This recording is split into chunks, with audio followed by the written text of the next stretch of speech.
যিগৰাকী মামীয়ে এতিয়া গোটেই অসমত মাটি খাইটি বুলি নাম পাইছে সেইগৰাকীক প্ৰেছাৰত ৰাখিব লাগে মুছলমান নোহোৱাকৈ তেওঁ ৰাজনীতি কৰিব নোৱাৰে স্পষ্ট কথা তেওঁ ৰাজনীতি কৰিবলৈ হলে মিয়া মুছলমান লাগিবই যোৱাকালিৰে পৰা হাঁহি আছো হহাৰ কাৰণটো হৈছে যে আমি অসমত এনে এজন ব্যক্তি পাইছো যিজন ব্যক্তিৰ কথা এতিয়া বিশ্বৰ সৰ্বশ্ৰেষ্ঠ কৌতুক হিচাপে পৰিগণিত হৈছে আৰু সেই কৌতুকটো হৈছে যে মোৰ এটকাও সম্পত্তি নাই দৰমহাৰ বাদে মোৰ একোৱেই নাই যিগৰাকী ব্যক্তিয়ে যিগৰাকী ৰাজনীতিবিদে এই কথাটো কৈছে তেওঁ নিশ্চয়কৈ মিছা কথা কোৱাৰ বাবে নোবেল বঁটা পোৱাৰ যোগ্য কিন্তু দুৰ্ভাগ্যজনক কথা যে মিছা কথা কোৱাৰ ক্ষেত্ৰত নোবেল কমিটিয়ে কোনো বঁটা বৰ্তমানলৈ ঘোষণা কৰা নাই নোবেল বঁটা পোৱাৰ যোগ্য সেই বিশেষ ৰাজনীতিবিদ গৰাকীৰ মতে তেওঁৰ হেনো এটকাও নাই তেওঁ দৰমহাটোৰ বাদে তেওঁৰ একো সম্পত্তিই নাই বৰ আচৰিত কথা যে যিগৰাকী ব্যক্তিক এডিআৰে 2025 চনত দেশৰ নৱম ধনাঢ্য মুখ্যমন্ত্ৰী হিচাপে স্বীকৃতি দি থৈছে যিগৰাকী ব্যক্তিয়ে তেওঁৰ শেহতীয়া যিটো এফিডেভিট আছে যিটো এফিডেভিট তেওঁ নিৰ্বাচন আয়োগক দাখিল কৰিছে সেই নিৰ্বাচন আয়োগক দাখিল কৰা এফিডেভিট বা শপতনামা মতে তেওঁৰ সম্পত্তিৰ পৰিমাণ হৈছে 17,67,65,162 টকা সেইগৰাকী ব্যক্তিয়ে কৈছে যে মোৰ এটকাও নাই মোৰ দৰমহাৰ বাদে একোৱেই নাই এতিয়া এটা ডাঙৰ প্ৰশ্ন ইয়াত উত্থাপন হ'ব যে যদি তেওঁৰ দৰমহাৰ বাদে একোৱেই নাই তেন্তে তেওঁ পোৱা দৰমহাৰে তেওঁৰ যি ৰাজনৈতিক কেৰিয়াৰ তেওঁ আৰম্ভ কৰিছে সেই কেৰিয়াৰ আৰম্ভ কৰাৰ পৰা বৰ্তমানলৈ যিখিনি দৰমহা পাইছে সেইখিনি দৰমহাৰে পৰিয়াল পোহপাল দিয়াৰ পিছতো নিজৰ লাইফষ্টাইল মেইনটেইন কৰাৰ পিছতো ইমান সম্পত্তি গোটোৱাটো সম্ভৱ নে এই কথাটো অসমবাসীয়ে জানিব বিচাৰিছে অসমবাসীয়ে এই কথাটো স্পষ্টভাৱে জানিব বিচাৰিছে তেওঁ যিদৰে স্পষ্ট কথা কৈ ভাল পায় বুলি কয় আমিও এতিয়া স্পষ্টভাৱে তেওঁৰ পৰা এই কথাটোৰ স্পষ্টীকৰণ বিচাৰিছো যে কেৱল দৰমহাৰ টকাৰে এজন ব্যক্তিয়ে এই 17,67,65,162 টকাৰ সম্পত্তি কিদৰে গঢ়িব পাৰিলে এই কথাটো অসমবাসীয়ে জানিব বিচাৰিছে এই যে কথা বতৰাবোৰ কোৱা হৈছে এই কথা বতৰাবোৰ কেৱল অবান্তৰ আৰু অবাস্তৱ কথা যিবোৰ কথা বতৰাৰে অসমৰ জনসাধাৰণৰ দৃষ্টি অইন দিশলৈ নিবলৈ প্ৰয়াস কৰা হৈছে সাংবাদিকে যেতিয়া উচিত কথাবোৰ প্ৰশ্ন কৰে তেতিয়া তেওঁ খঙত অগ্নিশৰ্মা হৈ পৰে উলুটাই সাংবাদিকক তেওঁ প্ৰশ্ন কৰে এইটো তেওঁৰ ধৰ্ম সাংবাদিকে কৰা প্ৰশ্নৰ সঠিক আৰু সদুত্তৰ দিব পাৰিব লাগে সৎ সাহসিকতাৰে সাংবাদিকতাই বা সাংবাদিক এজনে কৰা প্ৰশ্নৰ উত্তৰ দিব পৰাটো এজন ভাল মানুহৰ বা এজন ভাল ৰাজনীতিবিদৰ গুণ তাকে নকৰি উলুটাই সাংবাদিকজনক ধমকি সুলভ কথা বতৰা কোৱাটো এজন ভাল ৰাজনীতিবিদৰ লক্ষণ কেতিয়াও হ'ব নোৱাৰে যেতিয়াই কোনো সাংবাদিকে উচিত প্ৰশ্নবোৰ তেওঁ কৰে তেতিয়া তেওঁ বেবেৰিং বা এসোপামান কথা কৈ সাংবাদিকজনক কৰবাত ভাবুকি সুলভ কথা বতৰা কৈ অকণমান ভীতিগ্ৰস্ত কৰিবলৈ প্ৰয়াস কৰাটো আমি দেখিবলৈ পাইছো এই যে শতিকাৰ শ্ৰেষ্ঠ মিছা কথাটো যে মোৰ এটকাও সম্পত্তি নাই দৰমহাৰ বাদে মোৰ একো নাই এই যে গোকাট মিছা কথাটো নিৰ্বাচনৰ আগে আগে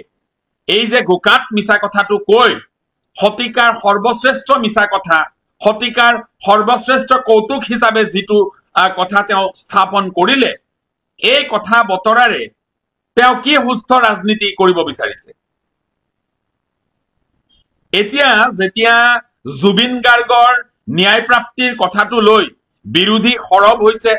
অসমৰ ৰাইজ সৰব হৈছে তেতিয়া 2026 নিৰ্বাচনটোক লক্ষ্য কৰি বিভিন্ন কথা বতৰাৰ অৱতাৰণা কৰি তেওঁ বিষয়বস্তুৰ পৰা ফালৰি কাটিবলৈ প্ৰয়াস কৰিছে আজি তেওঁক দেখিলো যে তেওঁ ভৱিষ্যদ্ৰষ্টাৰ ভূমিকা পালন কৰে ইয়াৰ আগতো আমি দেখিছো কেৱল ৰাজনৈতিক ক্ষমতা লাভৰ বাবে মিছা কথা আৰু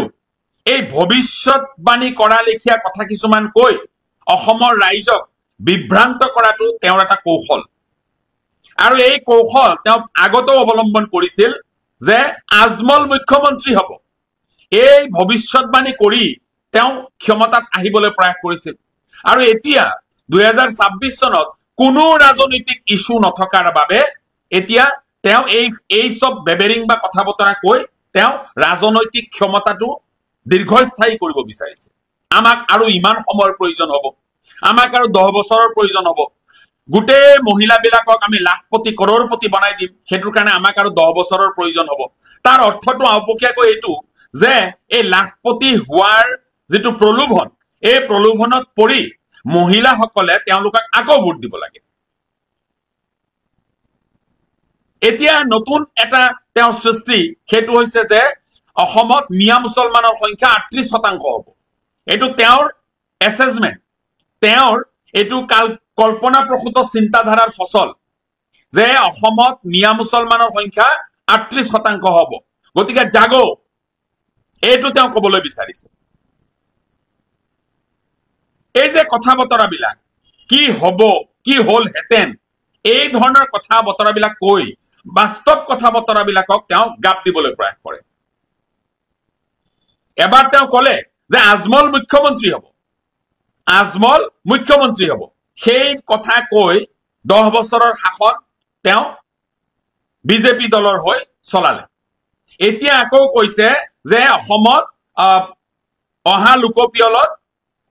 38% মিয়া মুছলমান হ'ব গতিকে অসমৰ ৰাইজ জাগ্ৰত হ'ব লাগে লগতে তেওঁ কৈছে যে সেই মিয়া মুছলমান সকলক প্ৰেছাৰত ৰাখিব লাগে এজন সাংবিধানিক মুৰব্বীৰ পদত অধিষ্ঠিত ব্যক্তিৰ মুখেৰে এটা সম্প্ৰদায়ক টাৰ্গেট কৰি এনে ধৰণৰ প্ৰেছাৰত ৰখা কথা বতৰাবিলাক শোভা নাপায় এইবিলাক অসাংবিধানিক কথা বতৰা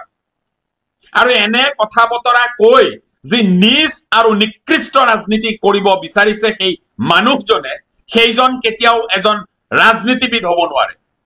নিজকে অতি চতুৰ বুলি ভবা এই ব্যক্তিজনৰ এটা কথা মনত ৰখাটো ভাল যে বাংলাত এখাৰি কথা আছে যে অতি চালাকেৰ গলাই দড়ি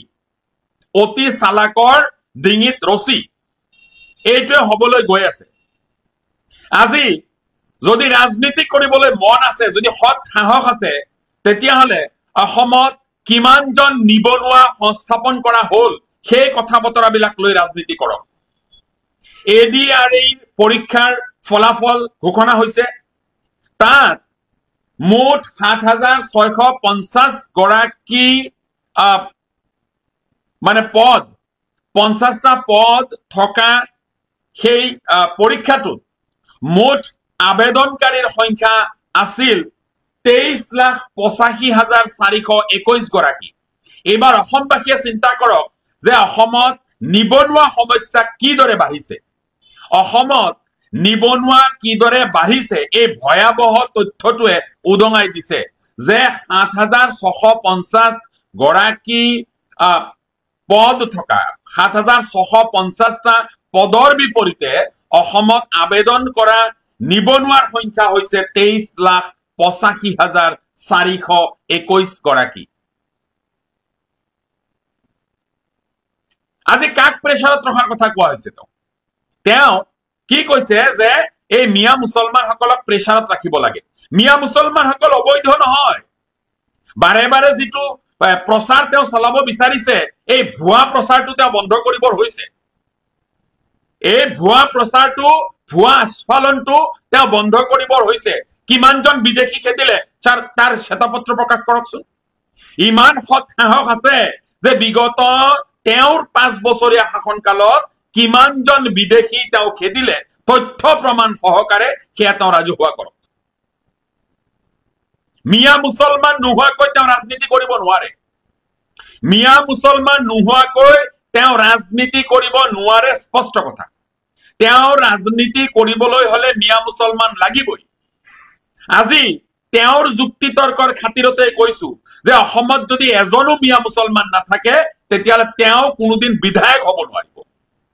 তেওঁ বিধায়ক পৰ্যন্ত হ'ব নোৱাৰিব যদি মিয়া মুছলমান অসমত নাথাকে। মিয়া মুছলমান সকলক লৈয়ে তেওঁৰ ৰাজনীতি। ৰাতিপুৱা শুই উঠাৰ পৰা ৰাতি শুবলৈ যোৱা পৰ্যন্ত তেওঁৰ মন মগজুত কেৱল মিয়া মুছলমান বিদ্বেষ ক্ৰিয়া কৰি থাকে। প্ৰেছাৰত ৰখাৰ কথা কৈছে তেওঁ। সাংবিধানিকভাৱে তেওঁ এটা সম্প্ৰদায়ক প্ৰেছাৰত ৰাখিব পাৰিব। ইমান সৎ সাহস যদি তেওঁৰ আছে তেতিয়াহ'লে দুটাতকৈ অধিক সন্তান কোনেও জন্ম দিব নোৱাৰিব বুলি এটা বিধেয়ক, এটা আইন তেওঁ বিধানসভাত আনি দেখুৱাওক। সমস্যা সমাধান হৈ যাব। এই যে জনসংখ্যা বৃদ্ধি লৈ পেলাই তেওঁ যিটো আস্ফালন কৰিব বিচাৰিছে তাৰতো যিটো সমাধান এইটো তেওঁৰ হাততেই আছে। চৰকাৰ তেওঁলোকৰ। দুটাতকৈ অধিক সন্তান কোনেও জন্ম দিব নোৱাৰিব বুলি তেওঁ এখন বিধেয়ক আৰু আইন বিধানসভাত পাছ কৰক যদি ইমান সৎ সাহস আছে। এই বেবেৰিং বা কথা বতৰাবিলাক কৈ ৰাজনীতি কৰাটোৱে অসমৰ ৰাজনীতিটোক এটা অশুভ দিশলৈ নিছে। প্ৰেছাৰত কাক ৰাখিব লাগে জানে? মামীক প্ৰেছাৰত ৰাখিব লাগে। যিগৰাকী মামীয়ে এতিয়া গোটেই অসমত মাটি খাইটি বুলি নাম পাইছে সেইগৰাকীক প্ৰেছাৰত ৰাখিব লাগে। কাৰণ য'ত মাটি দেখে তাতেই তেওঁক মাটি লাগে, য'ত সম্পত্তি দেখে তাতেই তেওঁক সম্পত্তি লাগে। যিসকলে এনেদৰে মাটি সম্পত্তিৰ শকত বলিয়ান হৈছে সেইসকলক প্ৰেছাৰত ৰাখিব লাগে। বহিৰাগত বনিয়া গোষ্ঠীক প্ৰেছাৰত ৰাখিব লাগে। ইমান যদি হিম্মত আছে, ইমান যদি সাহস আছে তেতিয়াহ'লে বহিৰাগত বনিয়া গোষ্ঠী যিয়ে অসমৰ মাটি গ্ৰাস কৰি গৈছে এফালৰ পৰা সেইসকলক প্ৰেছাৰত ৰাখি দেখুৱাওক। আজি খিলঞ্জীয়াসকলৰ বাবে সমষ্টিসমূহ সংৰক্ষিত কৰাৰ কথা কৈ আহোমসকলে যিবোৰ সমষ্টিৰ পৰা নিৰ্বাচনত জয়ী হৈ আহিব পৰা সুবিধা আছিল সেই সমষ্টিসমূহ প্ৰায় নাইকিয়া কৰি দিয়া হৈছে। সদ্য পদত্যাগী ৰাজেন গোহাঁইৰ শেহতীয়া বিস্ফোৰণবোৰ চালে এই কথা স্পষ্ট হ'ব। বৰ আচৰিত কথা। ৰাজনীতিবোৰ এনেদৰে কৰিছে বা ৰাজনৈতিক কথা বতৰাবোৰ এনে এটা স্তৰলৈ নিব বিচৰা হৈছে কেৱল মিছা কথা। ৰাতিপুৱাৰ পৰা ৰাতি শুবলৈ যোৱা পৰ্যন্ত মিছা কথাৰ ভাণ্ডাৰ, তেওঁৰ যিটো মিছা কথাৰ পিটাৰা সেইটো নুখুলিলে তেওঁৰ ৰাজনীতি নহয়। প্ৰতিটো কথাতেই কেৱল মিছা কথা। মইতো কলোৱেই যে নোবেল কমিটিৰ হাতত যদি মিছা কথা কোৱাৰ নোবেল বঁটা দিয়াৰ সেই ব্যৱস্থা থাকিলহেঁতেন এইগৰাকীয়ে মিছা কথাত নোবেল বঁটা পালেহেঁতেন আৰু প্ৰতি বছৰেই পালেহেঁতেন। তেওঁ প্ৰতি বছৰেই নোবেল বঁটা পালেহেঁতেন মিছা কথা কোৱা। এইবোৰ কি ৰাজনীতি আমি বুজি পোৱা নাই। অসমৰ উঠি অহা নৱপ্ৰজন্মই এই ৰাজনীতি বিচৰা নাই। তেওঁ কৈছে যে নিৰ্বাচন তেওঁৰ কাৰণে হেনো ইছ্যু নহয়, 2026ত বিজেপি এনেই জিকিব। এবাৰ মই সুধিছো এই যে 23,85,421 গৰাকী প্ৰাৰ্থীয়ে 7,650টা পদৰ বিপৰীতে আবেদন কৰিছিল, যিসকলে নাপালে এই নিবনুৱাসকলে আপোনালোকৰ এই ভুৱা কথাত প্ৰলোভন গৈ আপোনালোকক ভোট দিবনে? অসমৰ ৰাইজৰ চকুত যেতিয়া মাটি খাইটিৰ মাটিৰ সম্পত্তিৰ হিচাপটো দাঙি ধৰা হ'ব তেতিয়া আপোনালোকে সম্পত্তিৰ পাহাৰ গঢ়াৰ বাবে আপোনালোকক পুনৰবাৰ শাসনলৈ আনিবনে? আপোনাৰ মন্ত্ৰীসভাত থকা যিসকল মন্ত্ৰী আছে সেইসকল মন্ত্ৰীৰ অধিকাংশ মন্ত্ৰী আৰু মন্ত্ৰী পত্নীৰ নামত যি সম্পত্তিৰ পাহাৰ গঢ়া হৈছে সেই সম্পত্তিৰ পাহাৰ যিদিনাখন ৰাজহুৱা কৰা হ'ব সিদিনাখন আপোনালোকৰ দলক অসমৰ ৰাইজে ভোট দিবনে? চিন্তা কৰি চাইছে? নে টিভি কেমেৰাৰ বুমটো দেখিলে মুখত যি আহে তাকে আপোনালোকে কৈ ৰাজনীতি কৰিব বিচাৰিছে? গোটেই অসমৰ মানুহক বুৰ্বক বুলি নাভাবিব, গোটেই অসমৰ মানুহক অন্ধভক্ত বুলি নাভাবিব। এইটো ঠিক যে অসমত এছাম অন্ধভক্ত সৃষ্টি হৈছে, অসমত এছাম গোবৰ ভক্ত সৃষ্টি হৈছে এসমত এছাম মূৰ্খৰ সৃষ্টি হৈছে যি চাম মূৰ্খ যি চাম অন্ধভক্ত যি চাম গোবৰ ভক্তই আপোনালোকে কোৱা প্ৰতিটো কথাই সত্য বুলি মানি লয় তেওঁলোকে অন্ধৰ দৰে আপোনালোকক সমৰ্থন কৰে 1500 টকাৰ বিনিময়ত তেওঁলোকৰ মন মগজু আপোনালোকৰ চৰণত বন্ধক থৈছে যাৰ বাবে আপোনালোকৰ কথা বতৰাবোৰত তেওঁলোকে কোনো ভুল নেদেখে আপোনালোকে সেই সকলৰ ভুলবোৰ পাব কিন্তু বিবেকবান প্ৰতিজন অসমীয়াই চিন্তা কৰিব যে আপোনালোকে কেৱল মিছা কথা কৈ যি ৰাজনীতি কৰিছে সেই ৰাজনীতিৰ অৱসান হ'বই লাগিব অসমত এটা সুস্থ ৰাজনৈতিক পৰম্পৰা গঢ়ি তুলিবৰ বাবে অসমখন সোণৰ অসম হিচাপে গঢ়ি তুলিবৰ বাবে আপোনালোকৰ এই মিছা কথাৰ ৰাজনীতিটো বন্ধ হ'ব লাগিব